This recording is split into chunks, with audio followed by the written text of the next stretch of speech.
प्यारे सतगुरु, अस्तित्व का अनुग्रहण मुझ पर इतना अधिक बरसा है कि मुझे आपके दरवाजे की देहरी तक यहाँ ले आया है।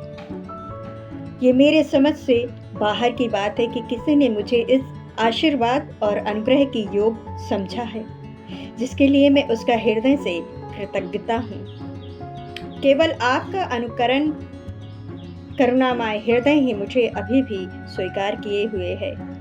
हे मनुष्यों में महान मनुष्य,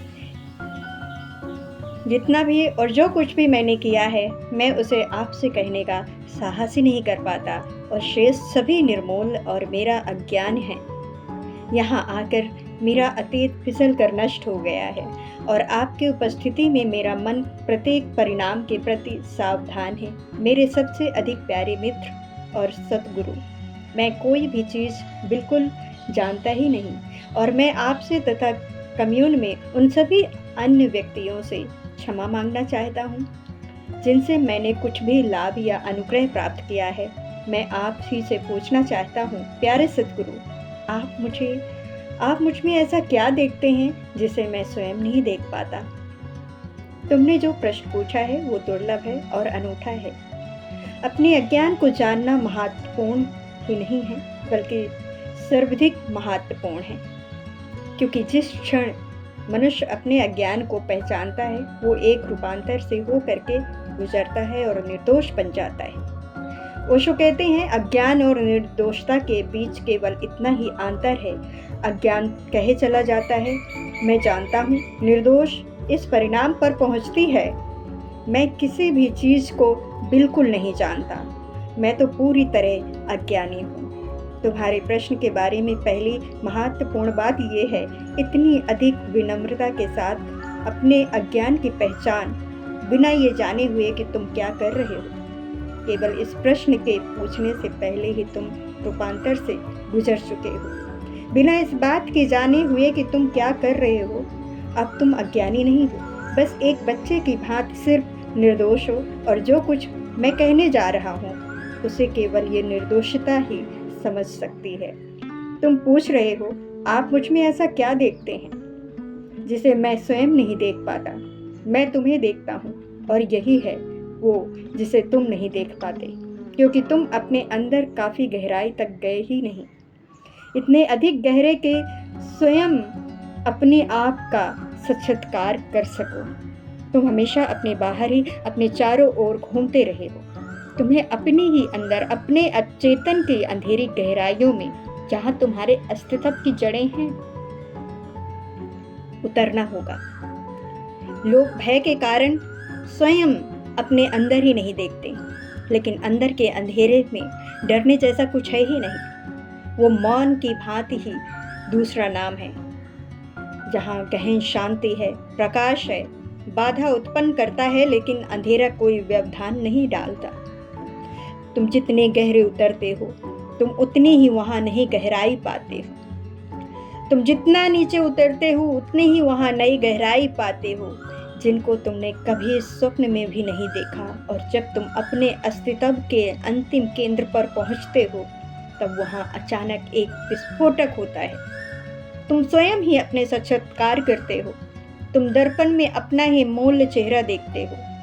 तुम पहचानते हो कि तुम हो कौन। तुम ना तो अपना नाम हो, ना तुम अपना शरीर हो, ना तुम मन हो, ना तुम अनुभव करने की क्षमता हो और ना तुम मात्र हृदय हो। जिस किसी भी चीज़ से तुम्हारी पहचान हो रही है, उसका तुम्हारी वास्तविकता से कोई लेना देना ही नहीं। तुम केवल शुद्ध साक्षी हो। तुम्हारे बारे में मैं केवल इतना ही जानता हूँ जिसे तुम नहीं जानते हो।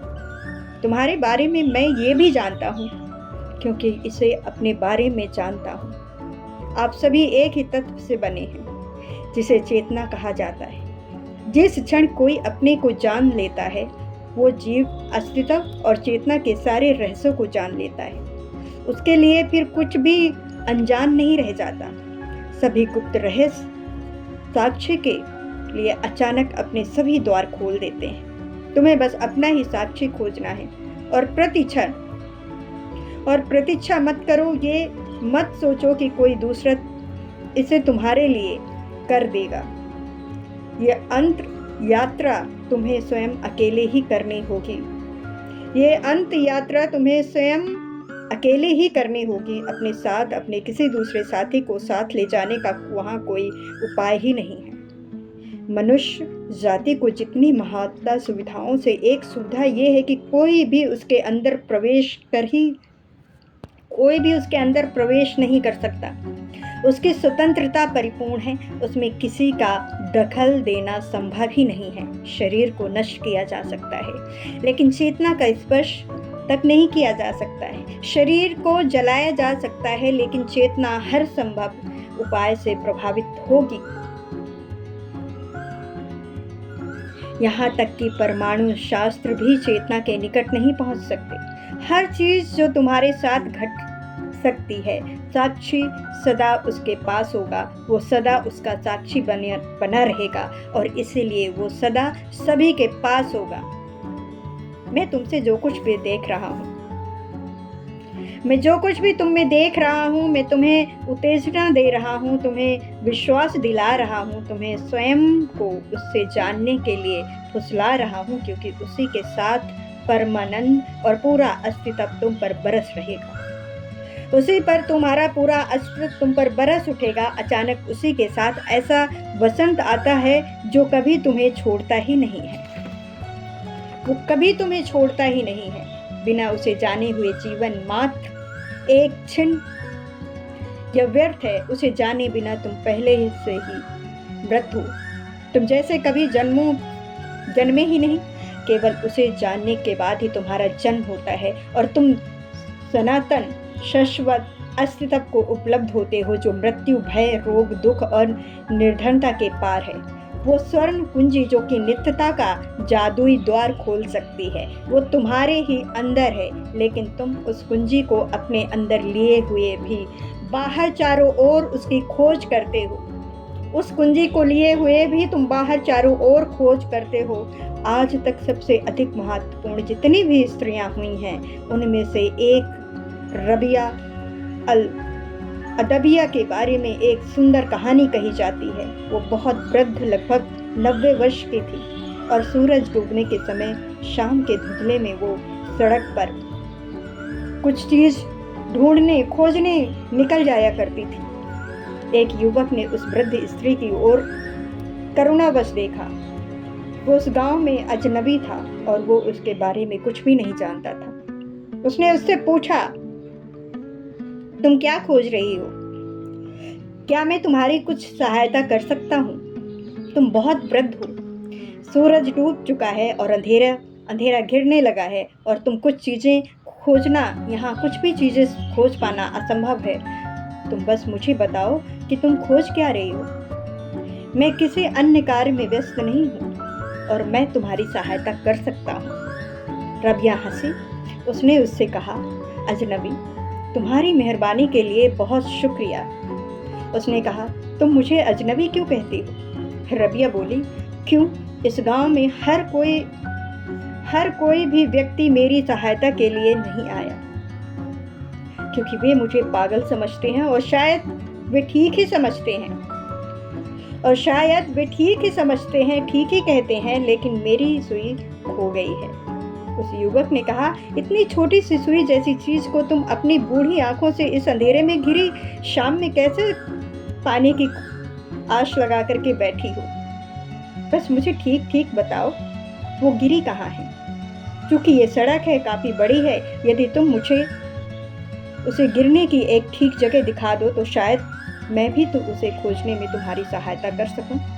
रबिया ने कहा, अधिक अच्छा यही होता यदि तुमने मुझसे ये प्रश्न पूछा न होता, क्योंकि मैंने उसे सड़क पर नहीं खोया है, मैंने तो उसे घर के अंदर ही खोया है। लेकिन वहाँ तो और भी अंधेरा है। वो कहती है, वहाँ तो और भी अंधेरा है। मैं एक गरीब स्त्री हूँ और मेरे पास कोई चिराग भी नहीं है। ये सोच कर कि वहाँ अंदर इतने अधिक अंधेरे में सुई को खोजना असंभव होगा, मैं उसे घर के बाहर खोज रही थी, क्योंकि जिस समय मैंने खोजना शुरू किया था तब बाहर थोड़ी सी धूप थी। उस युवक ने कहा, तब शायद तुम्हारे गांव वाले ठीक ही कहते हैं। उस युवक ने कहा कि तब शायद तुम्हारे गांव वाले ठीक ही कहते हैं, तुमने अपनी सुई घर के अंदर खोई है और तुम उसे बाहर ढूंढ रही हो। लेकिन तुम्हारे पागलपन में एक विधि और एक निश्चित तार्किकता है। तुम्हारा तर्क ये है कि घर के अंदर बहुत अधिक अंधेरा है और वहाँ खोज पाना असंभव है, और उस समय बाहर थोड़ी सी रोशनी थी, इसलिए शायद वहाँ खोजना संभव था। लेकिन यदि तुमने उसे बाहर नहीं खोया है तो रोशनी भी कोई सहायता नहीं करेगी। रबिया ने कहा, यही तो मुझे दुनिया में हर आदमी कह रहा है, लेकिन कोई भी उन्हें पागल नहीं कहता। वे सभी अपनी संपदा अपने ही अंदर रख करके भूल गए हैं और सभी उसे बाहर खोज रहे हैं, क्योंकि बाहर रोशनी अधिक है, क्योंकि सभी इंद्रियों के द्वार बाहर खुले हैं, इसलिए उन्हें बाहर खोजना आसान लगता है। प्रश्न ये नहीं है कि उसे कहाँ खोजना आसान है, प्रश्न ये है कि तुमने उसे कहाँ खोया है। तुम ये भली भांति जानते हो कि तुमने अपने आप को कहीं बाहर नहीं खोया है। तुम ऐसी कोई भी घटना आदि नहीं कर सकते जब तुमने अपनी चेतना, अपने अस्तित्व, अपने प्रेम, अपने आनंद, अपनी शांति और अपने निर्दोषता के संपदा कहीं और खो दो। इनमें से कुछ भी बाहर नहीं है, और यदि तुमने इसे बाहर नहीं खोया है तो संसार में इतना अधिक स्थान कहीं नहीं है। वो केवल 2 स्थान हैं या केवल एक साधारण सा गणित है। यदि तुमने उसे कहीं बाहर नहीं खोया तो जरूर ही तुमने उसे कहीं अंदर ही खो दिया होगा। वहाँ अंदर अंधकार है, उस बारे में मैं तुमसे सहमत हूँ, लेकिन अंधकार इससे अधिक सहायक है, क्योंकि वो शांतिदायक है, मौन है। ये अंधकार समझ में आने वाला है, ये एक अलग तरह का प्रकाश है। यही कारण है कि शुरू में ये अंधेरा जैसा लगता है, लेकिन जैसे ही तुम गहराई में जाते हो, धीरे धीरे वो एक अलग तरह का एक प्रकाश बनना शुरू हो जाता है, जिसे तुमने इससे पहले कभी नहीं देखा, इससे पहले तुमने कभी जाना ही नहीं। तुमने अभी ऐसे ही प्रश्न जाना है जिन्हें इधर की जरूरत होती है। सूरज ईंधन में दिन प्रतिदिन चुकता जा रहा है, और वैज्ञानिक कहते हैं कि अधिक से अधिक सूरज अगले कुछ लाख वर्षों तक ही प्रकाश दे सकेगा, और तब अचानक एक दिन वो अपने आप प्रकाश को खो देगा और चारों ओर अंधकार छा जाएगा। यहाँ ऐसे सितारे भी हैं जो तुम्हारे सूरज से भी अधिक विशाल हैं और प्रतिदिन अपना प्रकाश खोते जा रहे हैं, क्योंकि वे तुम्हारे सूरज से भी कहीं अधिक लंबी अवधि का जीवन जी चुके हैं और उनका ईंधन खत्म हो चुका है। बाहर के सभी प्रकाश ईंधन पर आश्रित हैं और अपने ही अंदर के प्रकाश के गुण पूरी तरह भिन्न हैं। उसे किसी ईंधन की जरूरत नहीं है, इसी कारण वो शाश्वत है। वो कभी भी खत्म नहीं हो सकता, वो कभी भी समाप्त नहीं हो सकता। प्रारंभ में जो अंधकार प्रतीत होता है, धीरे धीरे वो समझ में आने लगता है, और एक दिन जब वो पूरी तरह समझ में आ जाता है तो सब कुछ प्रकाशित हो उठता है, और उसी को बुद्ध तब कहते हैं। तुम्हारे सामने सत्य प्रकाशित हो जाता है। अभी तक तुमने बाहर के संसार में केवल प्रकाश की छाएं देखी हैं। तुमने वो प्रामाणिक प्रकाश नहीं देखा जिसका ना कोई प्रारंभ है और ना ही कोई अंत है। बस केवल साहस इकट्ठा करो। तुम्हारे पास खोने के लिए कुछ भी नहीं है, तुम खो भी क्या सकते हो? तुम्हारे पास खोने के लिए है ही क्या? इसीलिए भयभीत होने का क्या काम? बस निर्भय होकर के अंदर जाओ, निर्भय होकर के अंदर जाओ। वहां तुम्हारा अपना ही एक साम्राज्य है, तुम्हारा ही अपना अस्तित्व है, और एक बार तुमने बस एक रोशनी की किरण पा ली तो वो जीवन के महत्व को अनुभव की शुरुआत होगी। वो जीवन की महानतम अनुभव की शुरुआत होगी। उसकी तुलना अन्य किसी भी चीज से नहीं की जा सकती है। वो अतुलनीय है, परमानंद और परम आशीर्वाद है। वो अतुल्य है, परमानंद और परम आशीर्वाद है। दूसरा प्रश्न आता है, प्यारे सद्गुरु कृपया थोड़ी सी सहायता कीजिए। गोवा से यहाँ जो कि नारियल सा कठोर ध्यान ओम जो आप आज यहाँ आया है, उसके लिए बस एक रसपूर्ण चुटकुला सुनाने की कृपा कीजिए। मैं हमेशा से तुम्हें ऊपर से कड़ा और सख्त एक सुपारी या नट की सहायता था, लेकिन मैं इस बात से बेखबर था कि तुम तो एक नारियल हो। इसका रहस्य अब पता चला। गोवा से आए इन नारियल को पा करके तलीफा बहुत प्रसन्न होगी। जब तुम गोवा में थे तो तलीफा अपने आप में गहन शांति का अनुभव कर रही थी। वो मुस्कुराती हुई बहुत खुश दिखाई देती थी, लेकिन जैसे ही तुमने गोवा से उसे सूचित किया कि तुम एक सप्ताह बाद यहाँ आ रहे हो, उस दिन से वो कभी भी हंसी ही नहीं। यद्यपि तुम तब आए ही नहीं थे, लेकिन बस एक सोच करके ही कि नट बन गए हो, इस गरीब शर्मिन महिला को तुम क्यों सताते हो? तुमसे मिलने से पहले वो कभी भी अधेड़ न थी। वो एक युवा स्त्री थी, लेकिन तुम्हारी मोहब्बत इतनी महान है कि जब मैंने तलीफा को देखा तो मैंने कहा, हे मेरे भगवान, इस बेचारी तलीफा के साथ ऐसा क्या घट गया कि वो युवा स्त्री से एक बूढ़ी महिला बन गई। लेकिन इसका पूरा श्रेय तुम्हें ही, तुम्हारे ही खाते में जाता है धेनु। और ये अजीब बात है कि तुम एक जोक सुनने के लिए कह रहे हो। फिर ठीक है, तो ये रहा वो जोक। मिस्टर बक्सर ने अपने घर फोन मिला करके एक अजनबी आवाज ने उत्तर दिया। उन्होंने चौंकते हुए पूछा, कौन बोल रहा है? श्रीमान, मैं नौकरानी मेड बोल रही हूँ। उन्होंने कहा, लेकिन हमारे यहाँ तो कोई नौकरानी है ही नहीं। आपके श्रीमती जी ने मुझे आज सुबह ही नौकरी में दी है। ओह, फिर ठीक है, मेरी पत्नी से मेरी बात कराओ। जी श्रीमान, लेकिन वो तो सीढ़ियों वाले बेडरूम में एक महाशय के साथ हैं। और क्या क्या कहा? मिस्टर मर्कस सीखते हुए बोले, देखो कुमारी जी जो भी तुम्हारा नाम हो। पोलिन श्रीमान, मेरा नाम पोलिन है। ठीक है पोलिन, क्या तुम $10,000 कमाना चाहती हो? जी हाँ श्रीमान। तब तुम हॉल में जाओ, वहाँ अलमारी में एक भरी हुई बंदूक रखी है। सीढ़ियाँ चढ़कर के ऊपर बेडरूम में जाकर के मेरी उस धोखेबाज पत्नी और उस बदमाश दोनों को गोली मार। जी श्रीमान। मर्कस प्रतीक्षा करता रहा। कुछ ही देर बाद उसने 2 गोलियों के छूने की आवाज़ सुनी और फिर फोन पर नौकरानी ने कहा, सब कुछ ठीक ठाक हो गया। श्रीमान, अब मैं क्या करूं? उन दोनों को तैरने के लिए तालाब में फेंक दो जब तक मैं घर वापस लौट रहा हूं। लेकिन श्रीमान, यहाँ तैरने वाला तालाब तो है ही नहीं। बरकस ने कांपते हुए पूछा, क्या? 973-6045-2 फोन नंबर नहीं है? अब तुमने इस जोक से क्या समझा? लेकिन नारियल के लिए इसे समझ पाना जरा कठिन है।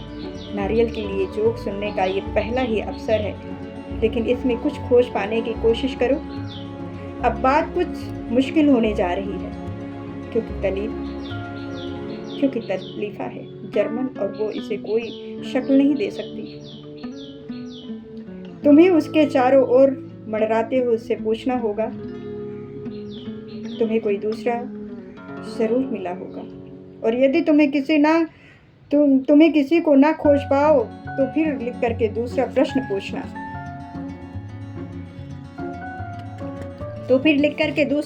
पूछना।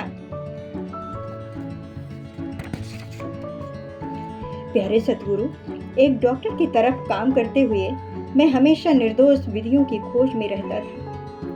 जब कोई भी तर्कपूर्ण विधि खोजता था तो मैं देखता था कि वैज्ञानिक होने का उसका दावा ठीक है या वो केवल तथ्यों पर आधारित है, और उनमें से कौन सी विधि ईमानदार तरीके से कार्य करती है। जो भी मुझे झूठ या मूर्खतापूर्ण लगा, मैंने हमेशा हर उस चीज की आगे बढ़ा करके चुनौती स्वीकार की। मैं ये देख करके हैरान हो गया कि चिकित्सा के पेशे में भी कितना अधिक अज्ञान है, और उसे प्रकट करने में प्रसन्नता का अनुभव करता रहा। दूसरी रात प्रवचन में जब आपने कहा कि एक ही पेशे या धंधे में लगे दो व्यक्तियों के मध्य हमेशा प्रतियोगिता होती है, तो मुझे लगा जैसे वे शब्द तलवार की नोक की तरह मेरे हृदय में प्रविष्ट हो गए। क्या ये विद्रोह है, जैसा कि मैं सोचता हूँ, अथवा ये केवल प्रतियोगिता या मेरा गर्व है? ओशो कहते हैं, ये तुम्हारा कसूर नहीं है। हमारा पालन पोषण ही इस तरीके से किया गया है कि प्रतियोगिता ही हमारा जीवन बन गया है। हमारी पूरी शिक्षा प्रणाली प्रतियोगिता ही सिखाती है। हमारा पूरा समाज प्रतियोगिता की व्यवस्था पर चल रहा है। तुम्हें सफल होना और इसका मार्ग है प्रतियोगिता। जब तक तुम सफल ना हो जाओ, समाज तुम्हें नकारा और तुम किसी काम के नहीं हो, ये कहते हुए तुम्हारी निंदा करता है। ये प्रतियोगिता भावना तुम्हारे रक्त प्रवाह में प्रविष्ट हो जाती है, इसीलिए हम उसके हमेशा बने रहने के प्रति बेखबर हो जाते हैं। यहाँ तक कि सत्य की खोज के नाम पर भी वहाँ प्रतियोगिता है कि पहले कौन प्राप्त करता है, उसे कौन अग्रहण करता है, खोजी और आधार स्तंभ बनाता है।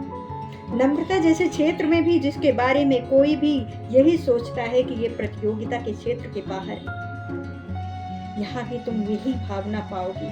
वैसे ही प्रतियोगिता अहंकार पूर्ण गर्व की एक भावना, और तब तुम प्रतियोगिता बने कैसे अन्य के मुकाबले में अधिक विनम्र होने का प्रयास करते रहते हो। मैं उन 3 ईसाई साधुओं की कहानी जो कि एक दिन सड़क पर मिल गए प्रेय कहा करता हूँ।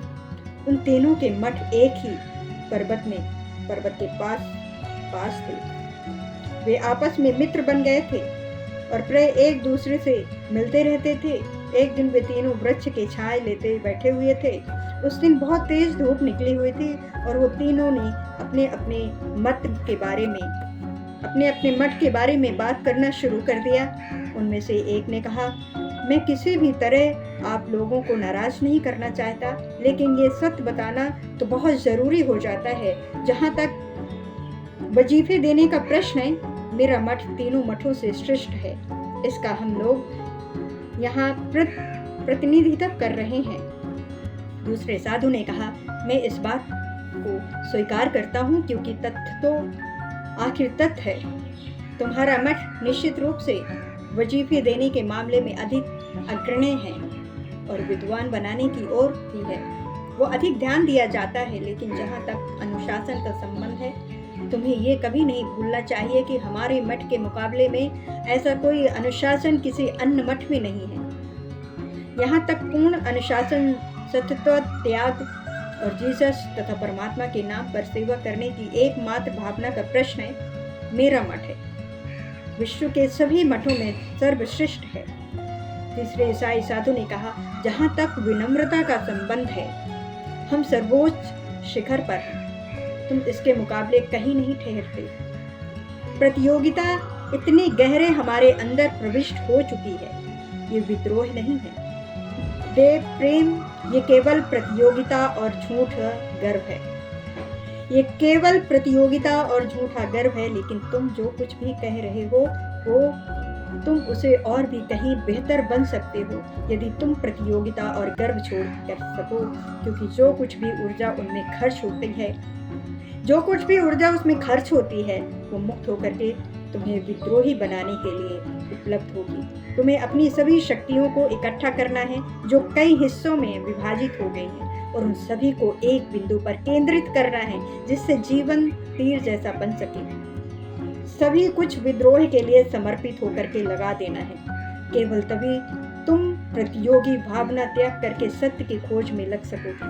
तब वो खोज किसी अन्य के साथ मुकाबला न हो करके मात्र तुम्हारा आनंद होगा।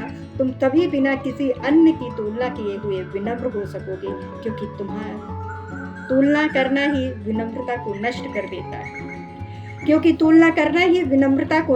देता है। विनम्रता का साधारण सा एक ही अर्थ है, मैं कोई नहीं हूँ, और कोई नहीं हूँ कैसे शिखर पर हो सकता है।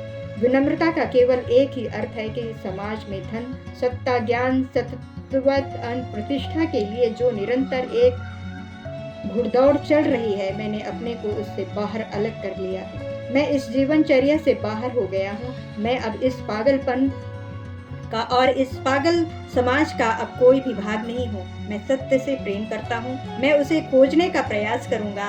मैं वैज्ञानिक या आध्यात्मिक शोध से प्रेम करता हूँ। मैं उसे करूँगा ही, लेकिन मेरा ये करना किसी भी अन्य के करने से पूरी तरह स्वतंत्र होगा। वो केवल मेरा अपना निजी प्रेम व्यवहार है। वो केवल मेरा अपना निजी प्रेम व्यवहार है। जितना मैं तुम्हें जानता हूँ, तुम बहुत ही सरल और प्यारी व्यक्ति हो। इसी वजह से तुम्हें यह अनुभूति होना तीव्रता से हुई और तुम्हें आघात लगा। यहाँ कैसे अनेक व्यक्ति हैं जो प्रतियोगी और अहंकारी हैं, लेकिन उन्हें कोई चेष्टा नहीं लगती, उन्हें कोई चोट भी नहीं लगती, उन्हें कोई चेष्टा भी नहीं होती। उनकी खोपड़ी बहुत सख्त और मोटी है और उसे बेध कर कोई भी चीज उन्हें उद्वेलित नहीं करती है। उन्हें अपने चारों ओर जैसे स्प्रिंग और पेड़ लगा करके ऐसे विरोध खड़े कर लिए हैं कि उन्हें जो कुछ भी धक्का लगता है वे अवरोध उसे रोक लेते हैं और उन तक उसे उनकी संवेदना ही नहीं पहुंचती है। तुमने ऐसे कोई अवरोध खड़े ही नहीं किए। तुम एक छोटे बच्चे की तरह सरल हो, इसीलिए तुमने तुरंत पहचान लिया। तुम मेरे विद्रोही व्यक्ति जैसे नहीं थे, और वो केवल प्रतियोगिता और गर्व था। यदि लोग प्रेम और सहजता से मुझे सुने तो जो कुछ भी मैं कह रहा हूँ तुम्हारे हृदय में विद्रोह उत्पन्न करने के लिए बस सुनना ही यथेष्ट है। तुम्हें कुछ और करना ही नहीं है। यदि तुमने उसे सुन लिया तो वे अवश्य ही से अधिक तुम्हारी दृष्टि और पहचान बदल जाएगी। वो चोट ही रूपांतर कर देगी, पर अधिकांतर लोग वास्तव में एक भीड़ की तरह गड़बड़ झाला में फंसे हैं। एक वृद्ध महिला एक पदारी के प्रवचनों से इतनी अधिक प्रभावित हो गई कि उसने अपने मित्र से कहा, क्या तुम जानते हो, धर्म पिता नरक के बारे में ऐसा प्रवचन देते हैं जैसे वही उत्पन्न हुए हों और जैसे वही रह रहे हों। दो छोटी लड़कियां धार्मिक शिक्षण की अपनी पुस्तक का पाठ पढ़ रही थीं। उनमें से पहली ने कहा, मैं अंतिम में किया गया मूल्य पाप हूँ। दूसरी लड़की ने कहा, ये कुछ भी नहीं है, मैं पश्चाताप करने के पार चली गई हूँ। हमारे तथाकथित धर्म शिक्षक, हमारी रवि, हमारे पदारी और हमारे पुरोहित, इन सभी के दिमागों से व्यर्थ बकवास, गालियां और कूड़ा करकट भरा हुआ है। जबकि भारत में थोड़ा सा भेद है। यहाँ तो लोग पवित्र गाय के गोबर पूरे धंसे और उन तक पहुँचना लगभग असंभव है। परमात्मा ने स्वर्ग से जब तक संसार की ओर देखा तो पाया कि अमेरिका बहुत सुंदर पर भ्रष्ट स्थान है। अपने पास समय न होने के कारण उन्होंने मदर टेरेसा को अपना प्रतिनिधित्व बना करके अमेरिका भेजा। उनके आदेश थे कि वो वहाँ प्रत्येक नगर को देखें और स्वर्ग वापस लौट करके वहाँ जो कुछ भी खोज करके उसकी रिपोर्ट दें। उनकी पहली रिपोर्ट आने में जरा भी देर न हुई। न्यूयॉर्क मदर टेरेसा ने रिपोर्ट भेजा, अल्पकालीन पापों और हिंसा से भरा हुआ है और मैं यहाँ स्थान तुरंत छोड़ रही हूँ। बोस्टन भी कोई बेहतर स्थान नहीं है। वहाँ बच्चों से अश्लील छेड़खानी करने वाले लोग हैं। अमेरिका के दक्षिण के नगर पियक्कड़ों और बलात्कारियों से भरे हुए हैं। मदर टेरेसा का अगला पड़ाव था शिकागो, लेकिन वहाँ का भी भ्रष्ट आचरण देख करके वो वहाँ 1 दिन ही रुकी। फिर उन्होंने लॉस एंजलिस के लिए वायुयान पकड़ा। 3 सप्ताह तक उन्होंने कोई रिपोर्ट भेजी ही नहीं। अंत में परमात्मा ने संबंध स्थापित करने के लिए सूचना अधिकारी से टेरेसा से फोन मिलाने को कहा। फोन मिलाते ही उन्होंने हेलो कहा। उत्तर में एक मधुर कोमल स्वर सुनाई दिया, मैं यहाँ टेरी बोल रही हूँ, मैं अभी घर नहीं लौटी हूँ। यदि आप अपने विचारों में मुझे सहभागिनी बनाना चाहते हैं। मदर टेरेसा मेरी टेरी बन गई। समाज का प्रभाव ऐसा है और इतना अधिक पड़ता है कि हॉलीवुड में रहते हुए तुम अधिक समय तक मदर टेरेसा बन नहीं रह सकती। वस्तुतः है तुम हॉलीवुड को बदलने का प्रयास करो, हॉलीवुड तुम्हें ही बदल देगा। इस पूरे संसार में सुंदर नामों और लेबेलियों के पीछे छिपी प्रतियोगिता भावना